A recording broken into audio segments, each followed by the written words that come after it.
Sige guys, ako si Hari Sultan. Pasensya na sa salamin, may conjunctivitis pa ako. At ayokong makita niyo ang pink eye ko. Gusto ko mag-focus kayo sa sasabihin ko dahil iyon ang mahalaga. Bakit mahalaga yon? Kailangan ko kayong paalalahanan. Hindi tungkol sa iniisip ko na gustong gawin ng mga Muslim dito. Nandito ako para ipaalala kung anong sinasabi at balak gawin sa inyo ng mga Muslim. Panurin ang video mula sa Amerikanong imam. Siya na mismo ang magsasalita. Bakit ako lumilipat dito? Bakit ako nasa Amerika? Bakit? Umalis ang mga kasamahan ng propeta mula sa Mecca upang pumunta sa isang lugar na walang mga Muslim. Umalis si Muhammad mula sa Mecca papuntang Medina, hindi para ipalaganap ang Islam. Tumakas siya sa gitna ng gabi dahil sigurado siyang papatayin siya ng mga pagana ng Mecca. Hindi siya umalis para sa marangal na layuning ipalaganap ang Islam. Umalis siya sa gitna ng gabi dahil duwag siya. Nandito tayo sa bansang ito tanging para kay Allah. Sa sandaling gawin mo ang intensyong ito, iba na ang magiging pananaw mo sa mga bagay-bagay. Mag-iiba ang trato sa iyo ng tao. 10 taon mo nang kasama ang mga katrabaho mo bilang Muslim, pero ni minsan, di mo na ipakilala sa kanila ang Islam. Hindi ko alam kung anong dahilan ng papunta mo rito. Kayong lahat na magkakasama. Nandito tayo sa bansang ito para kay Allah. Nandito sila para ipalaganap ang Islam. Isipin mo, paano kaya ang itsura ng Amerika kung Muslim na bansa ito? Hindi yung secular na gusto ng kaliwa.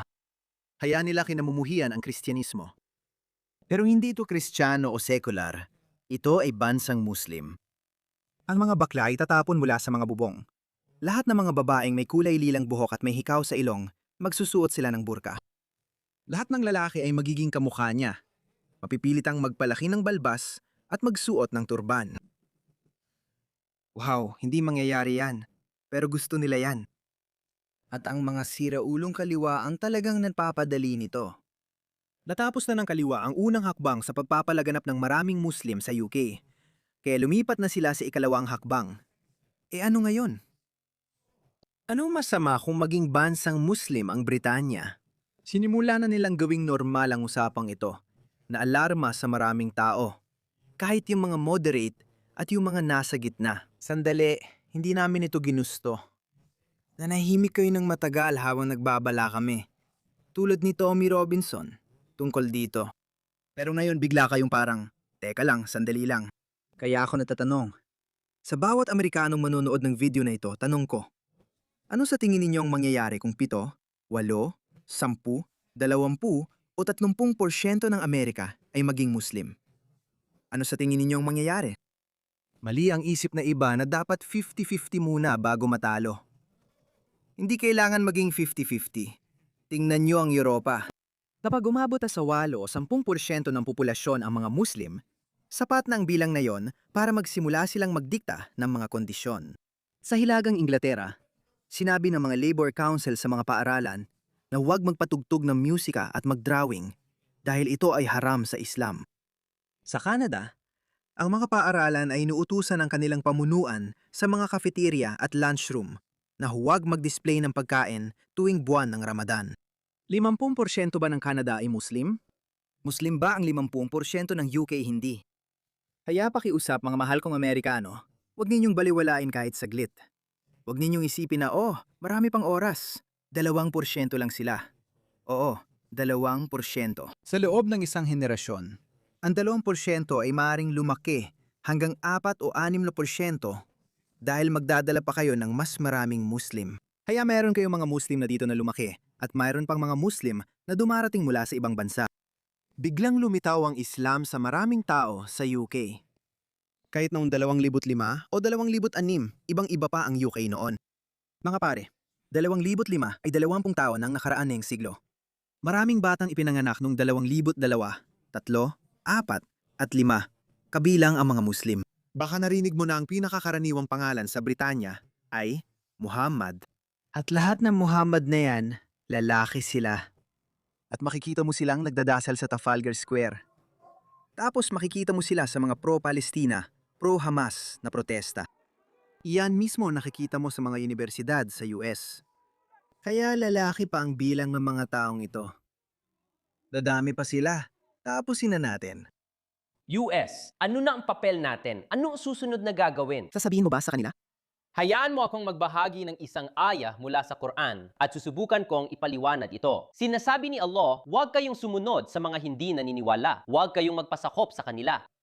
Alam mo, palabas lang yan na kapag nasa ibang bansa ka, kailangan mong igalang ang batas. Kalokohan lang talaga yan. Hindi iginagalang ng mga Muslim ang inyong mga batas. Sige, marami mga Muslim na siguro ay hindi alam ang mga bagay na ito. Pero itong taong ito ay isang edukadong Muslim. Alam niya kung ano talaga ang itinuturo ng Islam sa kanila. Ano sa tingin mo ang mangyayari kung malaman ito ng mga Muslim? Yan ang ginagawa ng mga taong ito. Kaya ang mga moderate na Muslim, yung tinatawag na mabubuting Muslim, madali at mabilis silang makalipat sa panig na ito. Tandaan, nakuha lang ni Hitler ang 23% ng boto noong eleksyon ng 1933. 23% lang. 77% ng Alemanya ay hindi bumuto kay Hitler. Kaya maaari mong sabihin na 77% ng mga Aleman ang mabubuti. Pero ano ang nangyari sa kanila? Mahalaga ba sila? Hindi. Naging ganap silang walang saysay dahil kapag sila na ang nasa kapangyarihan, wala nang ibig sabihin yon. Kailangan mo bumilib sa Islam. Ang Islam ay kumikilos bilang isang napakalakas na autoritaryan na monolito. Hindi lahat ng Muslim ay laging magkasundo. Pero kumikilos silang parang isang katawan dahil sa utos ng relihiyon. Hindi naiintindihan ng kanluran ang ganitong pag-iisip ng mga Muslim dahil nagkakamali ang mga taga-kanluran na iniisip na, ang Islam ay parang ibang relihiyon lang. Alam mo, pwede ako magsimba. Pwede rin namang hindi ako magsimba. Pwede kong seryosoin ang Kristyanismo. Pwede rin namang hindi ko seryosoin ang Kristyanismo. Iniisip nila na dapat ganun din ang mga Muslim dahil magkamag-anak tayo sa lahing Abrahamiko. Pero hindi ganoon ang asal ng Islam. Huwag ka nang mag-isip ng ganyan. Mangmang lang ang ganun mag-isip. At pagkatapos, ibinibigay niya sa atin ang proseso ng susunod na dapat gawin. Kaya mag-jihad laban sa kanila. Mag-jihad laban sa kanila. I-jihad nila kayo kung hahayaan niya sila. Ano ang tungkulin mo bilang miyembro ng umah ngayon na isa ka na ring Amerikano? Tungkulin ng ating pisikal na jihad na labanan ang buong mundo hanggang sa maipasok natin ito sa umah. Itong si Yasil Kadi raw ang tinatawag na moderate. Relihiyoso nating tungkulin na labanan ng lahat ng tao sa mundo. Lahat ng tao sa mundo. Pinag-uusapan ng pagtatatag ng Islam at tingin ko, yon ang ating jihad. Para sa ating mga Muslim na naninirahan sa kanluran, ang ating jihad ay itatag ang den ni Allah sa lahat ng kinakailangang paraal. Lahat ng kinakailangang paraan, hindi lang pangangaral. Ano pa ang gusto ninyong marinig mga kaibigan? Ang mga taong ito ay may milyon-milyong tagasunod. Sa mahabang proseso ng paggawang Muslim sa Amerika, magiging Muslim din lahat ng Amerikano. Ito ang dahilan mga kaibigan, ito ang dahilan kung bakit lubusang winasak ni Marco Rubio ang Islam. Winasak niya talaga ito. Alam kong kailangan niyang banggitin ang radical na Islam at naiintindihan niya ito. Kaya para sa akin, si Marco Rubio ang nararapat maging presidente sa 2028. Pakinggan niyo siya, mahusay siyang magsalita at sisirain niya ito. Sa huli, kinikilala ng mga radikal na kilusang Islamiko ang kanluran, lalo na ang Estados Unidos bilang pinakamalaking kasamaan. At tuwing iniisip na makukontento ang radikal na Islam sa pagkontrol ng ilang probinsya sa Iraq o Syria. Hindi ito pinatutunayan ng kasaysayan. Ipinakita ng radikal na Islam na ang kanilang hangarin ay hindi lang basta sakupin ang isang bahagi ng mundo at maging masaya sa sarili nilang maliit na kalipato. Gusto nilang lumawak. Evolusyonaryo ito, layunin itong palawakin at kontrolin ang mas maraming teritoryo at tao. Mukhang may nag-aral talaga. At muli, hindi mo kailangang buksan ang daan-daang aklat ng Islam o kahit basahin ang Quran o ang Hadith. Kailangan mo lang makinig sa mga Muslim na ito, mga edukadong Muslim, mga Muslim na may alam tungkol sa Islam. Hindi yung typical na Abdul sa kanto na di alam ilan ng kabanata sa Quran. Hindi sila. Kailangan mong makinig sa mga edukadong scholar ng Islam. Sinasabi nila sa'yo, yan. Nakakatawa yung mga lipstick Muslim. Sasabihin lang nila, oh, wala silang alam sa Islam. Ikaw, alam mo ba tungkol sa Islam? Ang totoo, sinasadya nilang maging ignorante dahil sa ngayon, mas bagay sa kanila na magmukhang moderate. Mas bagay sa kanila na manatili sa kanilang pagkakakilanlan bilang Muslim at sabay na makinabang sa mga iniaalok ng kanluran sa kanila. Gaya ng sabi ko, kapag nakuha ni Hitler ang 23% ng boto, tapos na ang laban. At susunod sila sa Agos. Kaya sasabihin ko sa iyo kung ano mangyayari sa mga lipstick Muslim kapag ang totoong o radikal na Muslim ay magsimulang magbanta na pabagsakin ng mga pamahalaan sa kanluran. Alam mo ba kung anong gagawin nila? Ang mga lipstick Muslim, nasusubok na tutulan sila. Una sa lahat, hindi nila talaga susubok ang tutulan dahil nakatira sila sa loob ng komunidad na yon. Itatakwil sila ng sarili nilang pamilya. Kaya mapipilitan silang sumunod sa Agos. Sabihin na lang natin na may maliit na minorya, mga 5% hanggang 10% ng lipstick Muslim ang lumabas at nagsabing ayaw nilang maging Muslim ang Amerika o UK. Idedeklara silang mga tumalikod sa pananampalataya at maglalabas din ng fatwa para sa kanilang kamatayan. Ang tinatawag na mabuting Muslim sa usaping ito ay talagang walang saysay. Gaya rin ng pagiging walang saysay ng 70% ng mga Aleman na hindi bumuto kay Hitler. Ang radikal na Islam ay may layunin laban sa kanluran.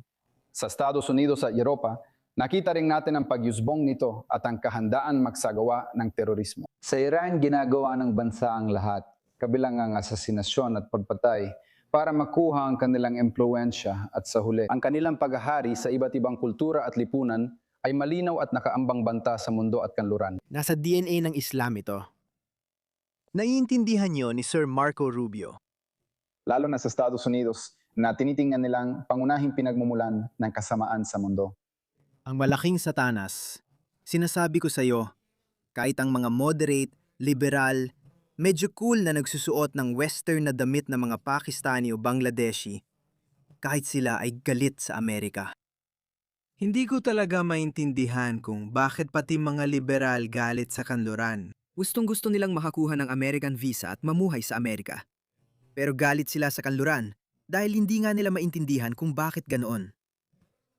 Sasabihin ko sa iyo kung bakit ganoon. Dahil kapag pinanghawakan mo ang iyong Muslim na pagkakakilanlan, syempre gusto mong makita ang mga Muslim na umuunlad, mga Muslim na sumasakop sa mundo, mga Muslim na namumuno sa mundo, mga Muslim na sumusupil at nanggingibababaw sa mundo.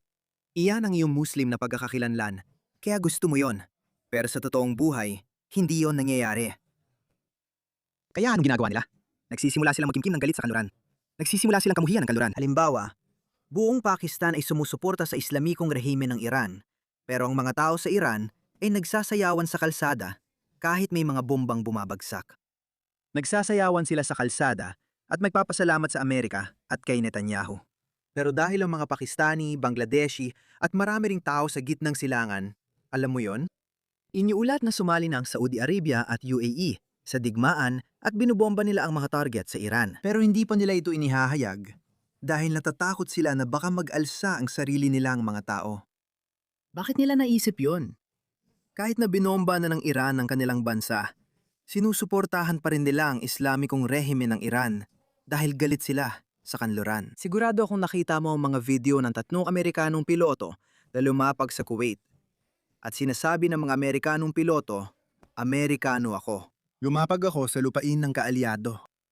Pero yung mga Kuwaiti na iniligtas ng Amerika mula sa Iraq noong 1991, kahit yung mga gago na yon, galit pa rin sa Amerika. Sige. Sí. Tapos na. Siga. Muhammad.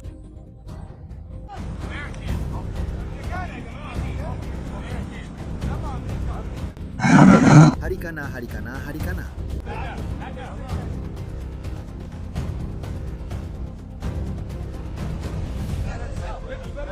Galit sila sa Amerika dahil pinanghahawakan nila ang pagiging Muslim nila. At ang pagkakakilanlang Muslim sa kanyang DNA, ideological, ay laban sa kanluran. Kaya nga, kahit nalubos nilang pinakikinabangan ang mga iniaalok ng kanluran at Amerika, ibig sabihin, magandang kalidad ng buhay, technological na pag-unlad, lahat ng bagay. Pero sa kaibuturan ng puso, galit pa rin sila sa kanluran dahil sa pagiging Muslim nila. Ngayon, tingnan mo ako. Ako ang pinakamalaking tagahanga ng sibilisasyong kanluranin. Maraming Indiano rin ang may kakaibang pagkakakilanlan at pagmamalaki, kaya nagrereklamo sila sa akin. Sinasabi nila na ako raw ay isang sipsip sa kung anong dahilan, o palagi akong nagpapakita ng labis na paghanga sa kanluran. Oh, totoo yun. Dahil hindi ako Muslim. Naniniwala ako sa mga liberal at sekular na halaga. At nakikita ko na iisa lang ang sibilisasyon na lubos, na dalubhasa, at nadalubhasa talaga nito. At yon ay ang kanluran, ang sibilisasyong kanluranin. Sa kasamaang palad, bumabagsak na ang Europa. Amerika na lang ang natitirang pag-asa, kaya dapat manatili itong puro. Kung mawawala ang Amerika, madilim ang mundo. Nanood ako ng ilang video.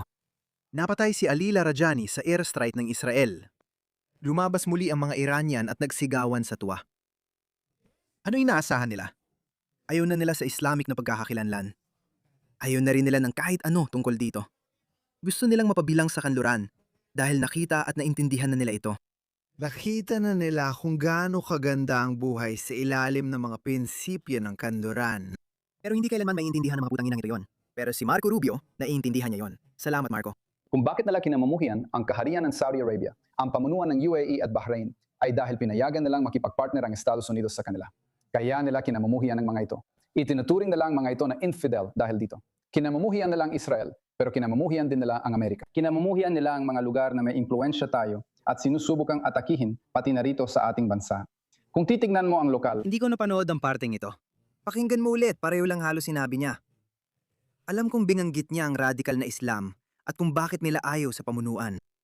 Hindi lang ito ukol sa radical na Islam. Kaya nga sinasabi ko, kahit ang mga tao sa Saudi Arabia, Kuwait, UAE, galit sila sa sarili nilang pamunuan. Sa gitnang silangan, maaring patayin ng sariling bodyguard ang mga leader. Tulad ni Al-Masad ng Ehipto, na pinaslang ng militar niya matapos makipagkasundo sa Israel. Kaya hindi talaga tanggap ng karamihan sa mga mamamayan ng mga bansang ito sa gitnang silangan na makipag-alyansa ang kanilang pamunuan sa Amerika at Israel. Dahil ang mga Muslim, hindi lang yung mga radikal, kundi mismo mga Muslim sa kanilang bansa ay galit sa katotohanan yon. Dahil sa mga nabanggit kong dahilan, hindi tugma ang pagkakakilala ng Muslim at laging makikipagdigma sa kanluran. Kabaliktaran sila nun. Ang kanluran ang liwanag na nagbibigay ilaw sa buong mundo at ang Islam ang kasamaan na nagpapadilim sa buong mundo. nagkaroon na ng teroristang pag-atake sa bansa. Ang napakalaking bahagi ay dulot ng radical na pananaw ng Islam. Kasama rito ang pamamaril sa Pulse nightclub sa Orlando, Florida, at ang piloto mula Saudi sa Pensacola sa aking estado, 2 insidente. Si Marco Rubio yan. Gustong-gusto ko siya. Umasa talaga akong siya ang maging susunod nating presidente. Alam kong pabagsak na ang Europa, pero may pag-asa na ang susunod na leader ng mga pangunahing bansa sa Europa at Australia ay hard right ang pamumuno. Nanggaganib ang Amerika na bumalik ang mga demokratiko. Kung mangyari yon, di ako sigurado kung paano sila makakaraos. Malalampasan ng Amerika yon, pero hindi ito makakalabas na walang sugat. Dadami ang Muslim at maraming Islamistang pupunta sa Amerika. Magkakaroon tayo ng open border policy na nakita natin noong panahon ni Biden. At magiging masama ito, mga kaibigan. Hindi ito katulad nung panahon ni Clinton. Hindi rin ito gaya nung panahon ni Obama. Magiging 10 beses na mas malala ito kaysa sa nakita natin noong administrasyon ni Biden.